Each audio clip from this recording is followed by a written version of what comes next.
মোহাম্মদ সিরাজকে একবার জিজ্ঞেস করা হয় যদি কোনো সুপার হিরোর সঙ্গে ঘুরতে যাওয়ার সুযোগ হয় তো কার সাথে যাবেন? The name he answered is Virat Kohli. Kohli আগাগোড়াই সিরাজের কাছে একটা সুপার হিরো ক্যারেক্টার। 2017-তে যখন প্রথম ইন্ডিয়া দলের ডাক পান, চোখের সামনে নিজের হিরোকে দেখে 15-20 মিনিট তিনি চোখের পলকই ফেলতে পারেননি, ঠাঁই চেয়েছিলেন বিরাটের দিকে। 18-19-এ যখন আইপিএলে সিরাজের খারাপ সময় গেছে, নিজের ওপর থেকে বিশ্বাস উঠে গিয়েছিল এই পেসারের, বলেই ফেলেছিলেন তাকে দিয়ে হবে না। তখন এই বিরাটই সিরাজকে ভরসা দিয়েছিলেন, জুগিয়েছিলেন আত্মবিশ্বাস। আমি নিজেই হাল ছেড়ে দিয়েছিলাম, অথচ বাজে পারফরমেন্সের পরও বিরাট ভাই বলল, আরে তোর অ্যাবিলিটি আছে, তুই শুধু নিজের উপর ফোকাসড থাক। আমি বললাম হবে না ভাই। তিনি বললেন হবে, তুই যে কোনো কিছু করতে পারিস। ভেবেছিলাম ওই বছর আরসিবি হয়তো আমাকে ছেড়ে দেবে, কিন্তু বিরাট ভাইয়ের জন্যই থেকে যেতে পেরেছি। বিরাটের ভরসার হাত বারংবার দেখা গেছে সিরাজের কাঁধে। আইপিএল হোক কি জাতীয় দল, কোহলি যেই ভরসা রেখে গিয়েছিলেন এই সিরাজের ওপর, তিনি চলে যাওয়ার পরও সেই দাম দিয়ে চলেছেন সিরাজ। ওদের স্বপ্ন পূরণে পাশে থাকতে পেরে আমরা গর্বিত।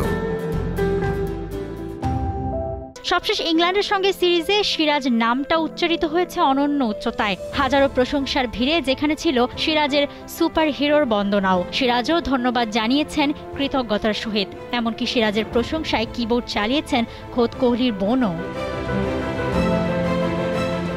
সাধারণত সকাল 8টায় ঘুম থেকে ওঠেন সিরাজ। ওভালে শেষ টেস্টের শেষ দিন উঠেছিলেন ভোর 6টায়। রাতে মোবাইলে ওয়ালপেপার করেছিলেন ক্রিস্টিয়ানো রোনালদোর ছবি, যেটায় লেখা ছিল বিলিভ। ওয়ালপেপারে রোনালদো আর মনে কোহলির বুনে যাওয়া সেই বিশ্বাস নিয়ে সেদিন মাঠে নেমেছিলেন সিরাজ। জপেছিলেন একটাই কথা, আই ক্যান ডু ইট। আর সিরাজ সেটা করেও ছিলেন।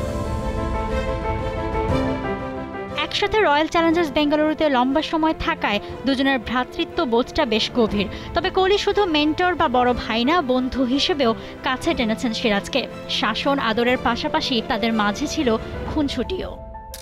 একবার আমার বাড়িতে পুরো আরসিবি টিমকে দাওয়াত করেছিলাম।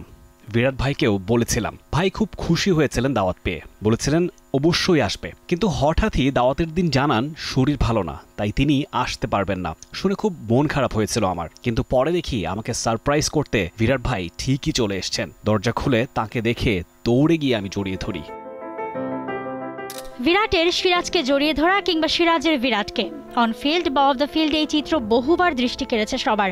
মাঠের বাইরের বন্ধন আর মাঠের ভেতরের কেমিস্ট্রি, এই দুয়ে মিলে দুজনের বন্ডিংয়ের নাম হয়ে গেছে ব্রোম্যান্স, যা ইন্ডিয়ান ক্রিকেটকে দিয়েছে আলাদা মাত্রা। অনেকেই বলেন ধোনি যা ছিলেন বিরাটের জন্য, বিরাট তা সিরাজের জন্য।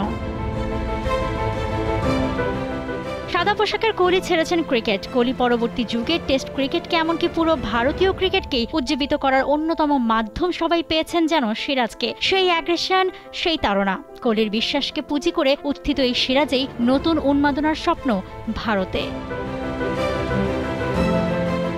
সুহাইরা মৌ, T Sports.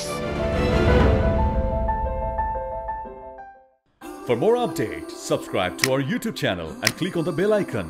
Follow us on Facebook and Instagram. Download T Sports app to enjoy exciting games and highlights. Visit tsports.com.